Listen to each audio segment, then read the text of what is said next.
3 ठन फूल चढ़ गए। कहा तो देखे भगवान बड़ा खुश हो जाते हैं, बड़े आनंद हो जाते हैं। ईमान से कहो कि आए काली 5वां दिन, 5वां महीना होए बार एक दिन बचे रही।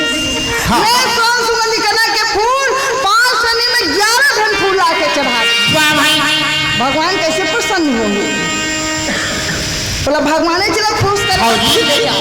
पार्वती है कपट में वहाँ तो तरीस तरी वो का जनता सजला थे पार्वती के। कहा बताओ भोलेनाथ एक ठन फूल बतल अपना मोहनी अपना मोहाय है। हरि चरणों के सिद्धि लागे गिरा प्रभु चरणों के सिद्धि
अब अहिर मती है 4 बजे रात के उठ ली।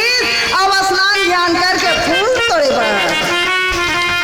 ऐसे चले भैया। नदी नरवा पहाड़ पर्वत धुआं घामा ओ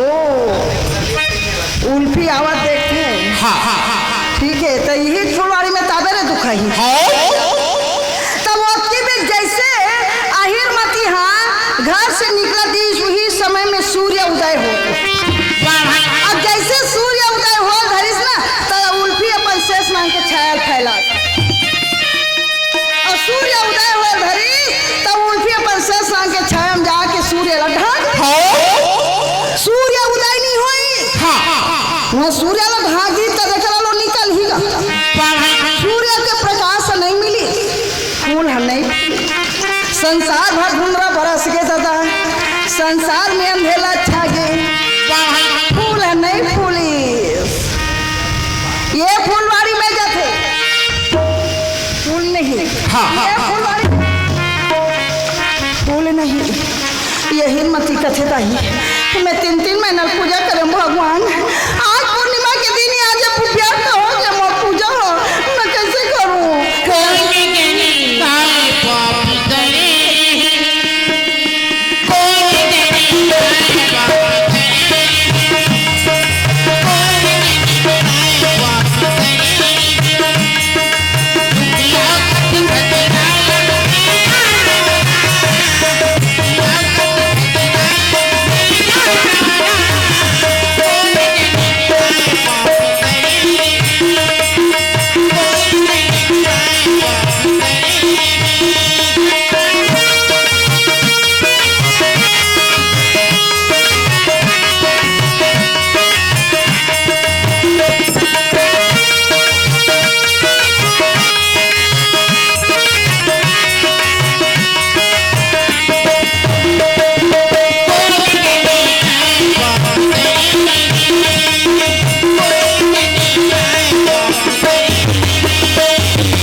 ये तो कर्म करे। ब्रह्मा के लिखे सच्ची के भागे दिल घटे न तिल बड़े ब्रह्मा जो सास दी तो मिलने वाला एक कर्मल पहली अजमाओ। जन्म से फल नहीं मिल गई हो, कर्म से ही फल मिलते। कर्मल अजमाओ, कर्मल तोड़ो, कर्मल ठहराओ। किसी ला दोष लगाना महाबड़ा पाप है। पहले अपन आप लोग पहली टटोलो, मैं का कर्म कमाऊं, का पाप कमाऊं, का मैं भोगत हूँ, एला पहली टटोलो। कुछ कर्म तो करे ही। आज का बच्चा ला सुनी भैया, यही मती रहे तुम थे भगवान अब फूल तो नहीं मिला थे, अब भगवान ला इसमें दुख लगा हूँ तो भगवान बड़ा दुखी हो जाए। मैं व्यर्थ बात कबर गंवाते कर ले भगवान, मैं का धूल यहाँ होता है मोर रेंगनल कबर गंवा ते कर ले प्रभु। फूल नहीं फूल के बास काली के सड़े हुए फूल ला काबर सूर्य के प्रकाश मिलते तब फूल फूलते जाए। सूर्य के प्रकाश में मिले तब फूल है नहीं फूले। काली के सड़े हुए फूल यही मती धाल ले फूल फूल के बास का से फूले सारा फूल धाली सब भगवान को पल्ले के चढ़ा दी। भगवान शंकर जी के सिर में चढ़ा दी। पार्वती के मुस्कुराई है दादा ए बोलना ताजा फूल चढ़ा रही तब मुस करत रहे। अब सरहा फूल चढ़ी तो मुंह कैसे उतर गए। शंकर ला पूछे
चोरी के धन में धनी बने, बेईमानी के धन में धनी बने। अब कत्तो कमावे तो बोल धन नहीं बने। ये असली फूल न है, ये तो नकली फूल है, चोरी के फूल है।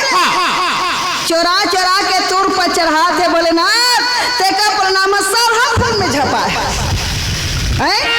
पर के नारी के अक्का मुँह अक्का प्यासा ही एक ठन फूल किच्चा के बद में सालिंद्री किच्चा के सालिंद्री के रूप में देख के पका करी का रूपेश में मोहनी नहीं है, थोरियंतस के गुण में मोहनी है। पर के नारी के बस मत करो, पर के नारी के धन मत धरो, बस के नारी मत मारो, गौ माता ला मत निकालो। नारी के मारे से गौ के निकाले से कितने बड़े पाप होते, कितना बड़े अपमान होते। लक्ष्मी के कोठा नहीं नारी के घर नहीं कथे ई आगू के सियान मन गोठिया और बैठे है वही बुजुर्ग मन। देखो रे बाबू हो लक्ष्मी कोठा नहीं नारी घर नहीं कथे। यदि नारी हम आटे मिलते दिन नारी के घर बंधे कथे। लक्ष्मी ला घर से मत निकालो, लक्ष्मी ला घर से निकालबे तो बड़े अपमान होते। लक्ष्मी धन नहीं ठहरे, आगू सियान मन कहा यही सियान मन गाँव माता ला निकाल देते। क्या बतावा दाई कैसे मजा के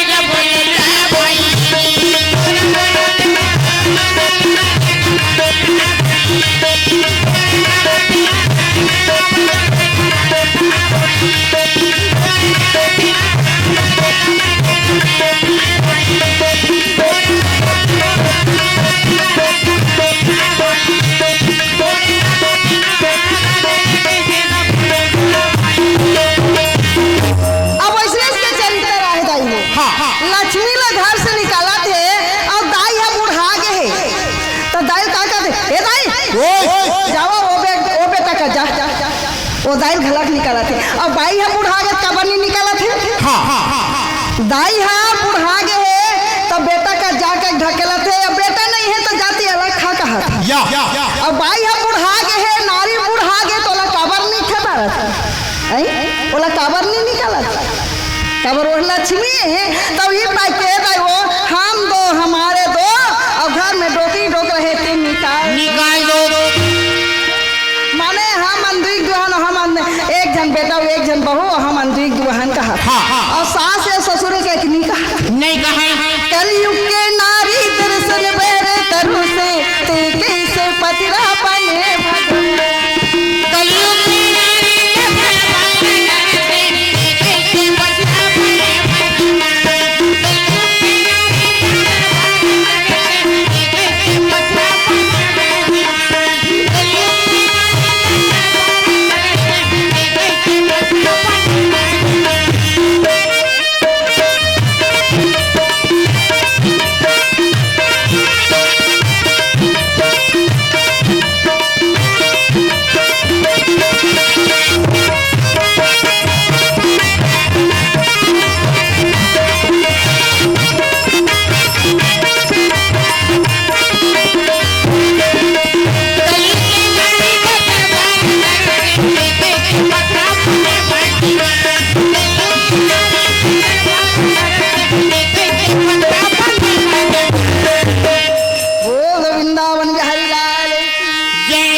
भगवान की माया है भगवान के नाम अनेक है कथा था है भगवान के पाल ब्रह्मणी पैता हमारा सम्मान तो नहीं पा सकंदाई सुनना मजा से सोच के परे हो पार्वती लगते सीतो के हो पार्वती कथे अब का बताओ स्वामी मैं कही दूं तो तोला क्रोध हो जाही गुस्सा हो जाही चिड़चिड़ा जाबे नारी को चाहिए तो मर्दला गुस्सा हो जाता अब पर के नारी को चाहिए ना तो अमृत हो जाता अब यही नारी मन के सामने वो का पति कर गोठियाबे तो ओला गुस्सा हो जी ओका पति ला और ओका नारी है अपन पति गोठिया दिखी तो कुछ कहीं बात परे गोठियात होई कबो नारी मन है मर्द बर्दाश्त नहीं करे अब कहते नहीं मर्द को दर्द नहीं तो मर्द को तो मूंछ नहीं है आपके मर्द मूंछ नहीं रखा नारी बता तो भैया हो नारी कहाँ पहचाने दाई हो करे कहाँ के कैसे नारी कहाँ पहचान है सिंदूर और मर्द के मूंछ कोनो मूंछ है ना ये तो पापा मार के दिखा दिए कई धन के कैसे है नहीं सिंदूर नारी के सिंदूर पहचान मर्द का मूंछ पहचान जो मर्द का मूंछ रहे तो का अरे ना असली बाप के महतारी के बेटा हो रे अच्छा अरे मोला छू कर बता रे भाई मूंछ लग देवे ना वो तक मारनी झझक जा झझक जा कैसे के कवा हाथ मूंछ नगा ना कलेजा भर दम रहे नगा आपके कहां मूंछ हिजड़ा के समान सिया रमा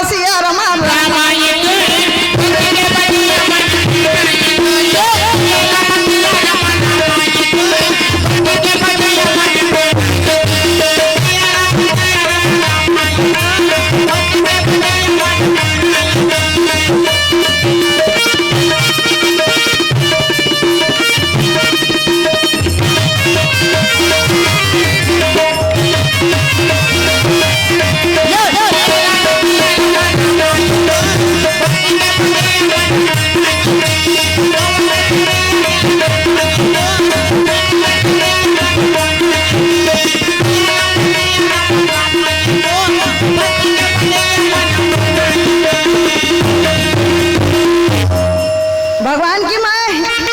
भगवान और शंकर तो मूंछ नहीं है दाई एको जन भगवान के मूंछ देखे हो नहीं देखे हैं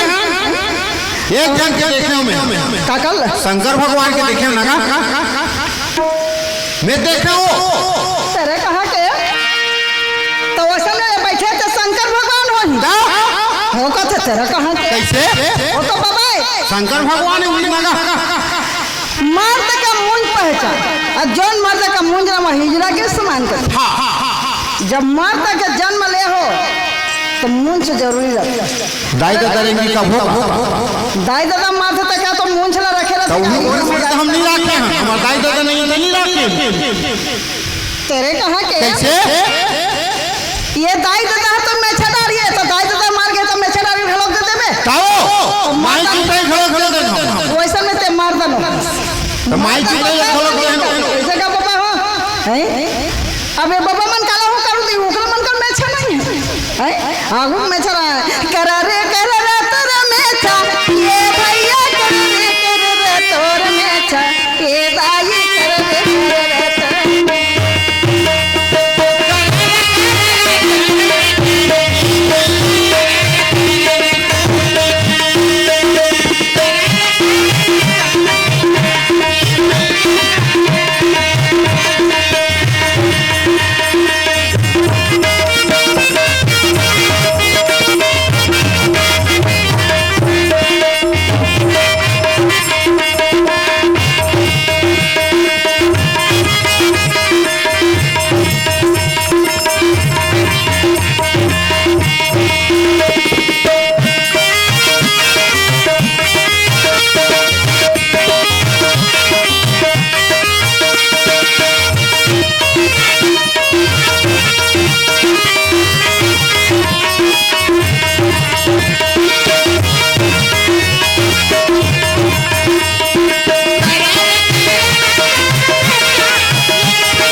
तेरे कहा के? अरे दादा मैं नहीं कहा था। ओ यही मती लगा थे कोना भीमसेन मांग ले वरदान, तो यही मती मांग ले कहते यही मती कहते महाराज मैं अभी कुंवारी हूँ महाराज, और पर न बिहाव मांगनी न बनी महाराज मैं कौन से वरदान। अच्छा वचन सुनी सरागी केवल भैया हाथ जोड़ के प्रणाम करे कैसे वो भगवान शंकर जी का कहे दाई। गोपाल और महेश हाँ बरपाली के रवैया गोपाल और महेश दोनों भाई मिलकर किन कमर प्यार पहन के बोले वृंदावन बिहारी लाल की जय, उनकी कुटुंब परिवार की जय।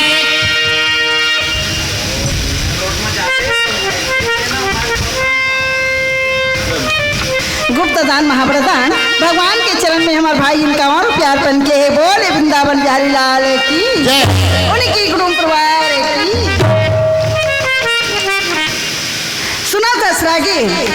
जब बासी फूल के वरदान दी मुर्दापति के वरदान दी जैसे जैसे जल चढ़ाए रहे वैसे वैसे फल आत्मन जल न चढ़ाने दे दो कहूँ दी हुआ भगवान की माया जैसे जैसे जल चढ़ा वैसे वैसे फल पाए। बासी फूल चढ़ा रही तो बासी पति के वरदान पा रही शहीरमती। तो सुंदर मंजर से देखिए भैया यही मती रहे तो कहने लगी शहीरमती है तोर कर्म का फल। यही मती कथे महाराज ते मोला मुर्दापति को वरदान तो देबा तो दे रहे लेकिन मोर पति कैसा रही कैसा में जिंदा होही। भगवान शंकर जी कथी यही मती अमृत पिलावे तक तो पति जिंदा हो और जब तक से ते अमृत नहीं पिलावे तो पति मरे रही तो मरे चाहिए। ऐसे जय जगदम्बे ला प्रणाम अम्बे मैया ला प्रणाम जय जगदम्बे ला प्रणाम अम्बे मैया ला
भगवान की माँ हाँ हाँ हाँ सुनना मजा से देखे भैया हाथ जोड़ के हेरमती प्रणाम करे भगवान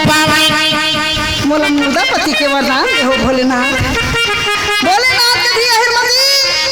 तब बासी फूल नहीं चढ़ा रहते तब बासी पति वरदान नहीं पाए रहते हेरमती जैसे जैसे जल चढ़ा वैसे वैसे फल पाए हेरमती तब सरहा फूला चढ़ा तभी सरहा बापू पति पाए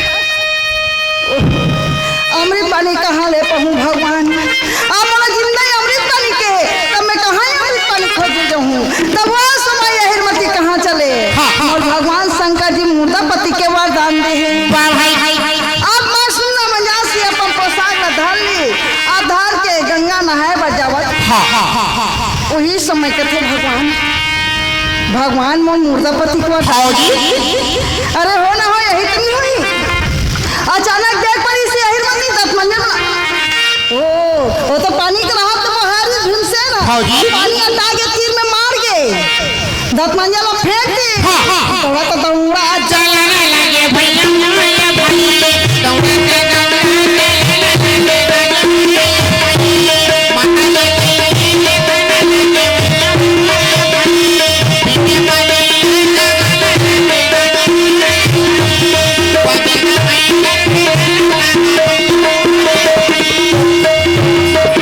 हेरमती दौड़ा दौड़ा दी तो वो शंकर भगवान हाँ अपन जटा लाए गोरी बना सिराना करके सर और पार्वती ऐसे बगल में खड़े नहीं हिस गए पार्वती है हेरमती दौड़ा दौड़ा दी तो शंकर से दर्शन ना हो करके पार्वती से दर्शन हो पार्वती देखी तो घबराते हुए कथे हे भगवान मोला भोला से दर्शन करना रही और नारी ला पहुँचा डाले हो मोला कछु तो मैं कह दी घबराते हुए कथे पार्वती कथे बोलो ना का बात है पार्वती ने कहती दीदी मैं तुम्हारे पति का रावत रहूँ दीदी का बात पति से मोला दर्शन करना रही दीदी तो का बात है तेरा बता तो वो समय में हेरमती कथे तुम्हारे पति मोर मुर्दा पति को वरदान दे दीदी जिंदा कर दी गई किया हूँ दीदी पार्वती गुस्सा होके कथे मोर पति कब तक मान आपका पोजर बता का बताऊं रे पार्वती दांत वाला चाबी और पार्वती है कैलाश पर्वत में भोलेनाथ के फेर दौड़ा ए भोलेनाथ जगत के तारने वाले दानों के मारने वाले राग भभूत के छुपाने वाले सबके रक्षा करने वाले भोलेनाथ एक नारी के दिल दुखा क्या आत्मा से परमात्मा जैसे अपन की आत्मा ला जानी वैसे प्राहे की आत्मा ला जानी भोलेनाथ तो एक नारी के दिल दुखा क्या पति के वरदान दे चल जाते वाला जिंदा कह दिया वो नारी कब तक दुखी हुई शंकर भगवान कहते वह पार्वती तोला एकदम आया एकदम हुए है पर नारी बार तब तक जाया कैलाश पर्वत को छोड़ कुबेर के फुलवाड़ी में 7 कुंड में अमृत पानी है बोला तय उठा ले और 7 कुंड भीमसेन के मुंह में चुहा दे और 7 कुंड शरीर में छींट दे ते अंतर ध्यान हो जावे पार्वती वो स्वयं जिंदा हो जाए पार्वती ऐसे तो पार्वती रहे तो ना ये गे दौड़ा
हाँ जी जब माँ माँ कहते हुए उठीस ना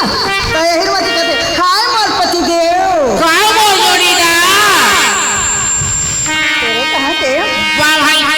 हाय मोर पति देव कहिस ना हाँ। तो भीमसेन कहते अरे पगली हाय मोर पति देव कथस का परदेसी के संग का हरदी के रंग पगली मैं परदेसी आदमी चीन न पहचान तेरा मेहमान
घूम ले तू हिरमती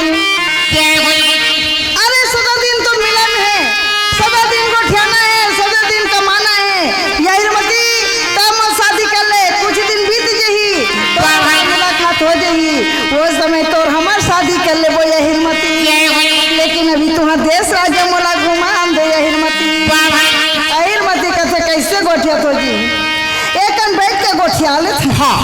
सुख सुख ला बांध लेता हिरमती ला कथी हिरमती गोठिया सबरती ने मोला एकन तुहार देश राज्य पहले हाँ जी अब्बर जिद्दी हो जी हिरमती कथे जहुच स्वामी कथे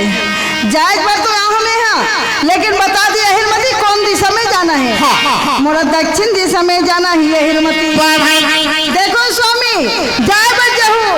लेकिन पूर्व दिशा में बीच मिली है तो पश्चिम दिशा में बीच मिली उत्तर दिशा में बीच मिली लेकिन सब दिशा में जाऊँ लेकिन दक्षिण दिशा में झेन जाऊँ दक्षिण दिशा में बड़े बड़े दाना बड़े बड़े राक्षस बड़े बड़े बैठे वहाँ बकासुर नहीं थे। अगर राक्षस मन के नाक में कोई मनसन के आवाज ऐसा तो जिंदा नहीं छोड़े स्वामी। ऐसे बात है, ठीक है। कहाँ हुई है हिरमती? पांच जो होते इंसान हो आगू जमाना में सियान मन का कहा है गाड़ा गढ़े बांध देते जमाने का है वो किसाने का है। अब सवारी ले बांध देते माई लोगी ने कहा है। आगू सियान मन उसने कहा है भाई तब ये राक्षस में जंगल में बांध के आ जाऊँ हिरमती तब तो पतियों और जंगल में राक्षस के पुतन हो जाऊँ तब बेकार जंगल जंगल बेटा चल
और के रवैया सीताराम महाराज भगवान के चरण में 101 रुपया अर्पण के बोले वृंदावन बिहारी लाल की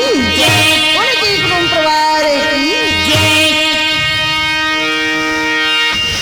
सुनना मजा से देखी सराजी। अब देख करके कथे भगवान अबे जंगल में पहुंच गई हूँ। जंगल में भीमसेन जी तो ये जंगल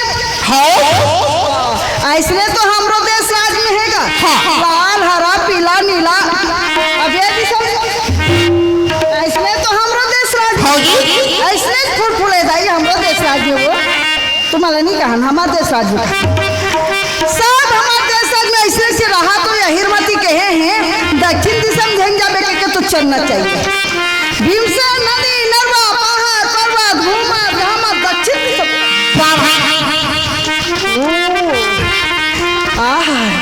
सातों फूल में अमृत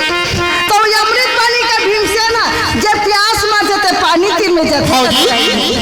भीमसेन पानी तीर में जावत रही तो अमृत पानी का रक्षा कौन करती बड़े बड़े नांग बना भीमसेन देखी तो फंसकर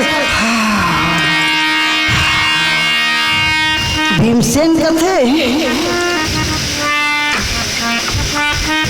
ये सर भ्रमण मुला देख के फंस कर इधर पुतल में नहीं हो। भीमसेन जब सर पर देख के फंस कर तब भीमसेन रहो तो नेत्र लाल करे मुंह चुटवे कोनो सर पर मुड़केट के मारे कोनो रोमांच के मारे कोनो लफेट के मारे जब फेंक के मारे रही तो ना कैलासा पूरी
से कौन से जीव भगवान ऐसे कि हमार सफो साथी मार डरीस अब ऐसे अमृत पारी भेले पी डरीस और कौन है हमारे कन्नी बन के पहुँचने वाला ओ रावण जैसे दिखत है कहे ना तब भीमसेन शंकर भगवान हाँ मृग छल कमर भर लपेट ली हाथ में त्रिशूल हाथ में डमरू अब मार जटा बिखरा दी ये जंगले जंगल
जब अपन जटल ऐसे घुमाइस ना और घुमा के सामने में तो प्रकट हो गए भीमसेन के तब भीमसेन कहते बाप रे ऊपर नीचे निहार के देखे शंकर भगवान ने भीमसेन कमा में मृग छल हाथ में त्रिशूल हाथ में डमरू सिर में जटाधारी ओ भीमसेन कहते शंकर बगल हो साइड हो अरे बगल हो साइड के साला कहते बगल के साला एक तो भीमसेन रहे तन शंकर भगवान बगल हो कैसे तो शंकर भगवान नेत्र घुमा कहीं सब मौत बल धरी शंकर भगवान भीमसेन ला चिंगी चंगरधार ली सब पीठ में सब अब ये छोड़ दे जाए कि मार दिया जाए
जब मुक्का का बरसा बरसे शंकर भगवान आखिर कल कैसे का मूर्छा हो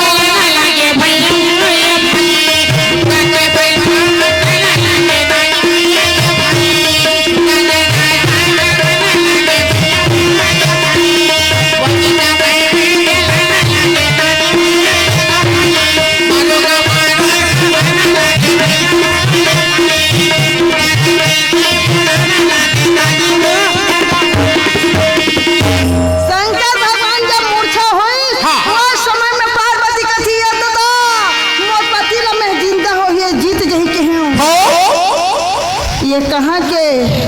भीमसेन लकड़ी असन हाथ गोड़े दिखा देता था यहाँ रोट हो तेकर मुकाबला नहीं कर सकी मोर पति ओ मैं मर जाऊंगा दई पति हर रोवा जती है भला का हो गया चला कैसे एक जन बताओ बोला। मैं तो मोर पति नहीं है रे ठिकाना नहीं है कहते हैं रक्त काज उठत होता है सहा से खन ही कथे एक सहा से भरी से भीमसेन न देखे बात पीछे भगवान शंकर जी को दे पार्वती मैं जिंदा हो ना चाहे मला मूर्छा में मार के कहते मैं नहीं मानने वाला हूँ ए तू कौड़ी के भीमसेन हस्तिना नगर के रहुआ पता लोग से आए पांडु के असली पुत्र नहीं तो पवन दे के बिरदानी है एकले मुकाबले नहीं पार्वती ता एकले पर घबरा गए है मैं अभी जावत हो का ठिकाना पूरा दे अर्जुन भीमसेन देखिस ना आ तिरछी लवाली आ शंकर भगवान दौड़ दौड़ दी आ भीमसेन के पेट धो भीमसेन जब मूर्छा खा के धरती में गिरी तो अमृत पानी पी रहे थे सासों घरम जाग भर और जैसे घरम भरी तो ऐसे भीमसेन के मूर्छा जाग उठी फिर शंकर भगवान ने मारे बताओ तो भगवान शंकर जी कहते रुक जाइए इतना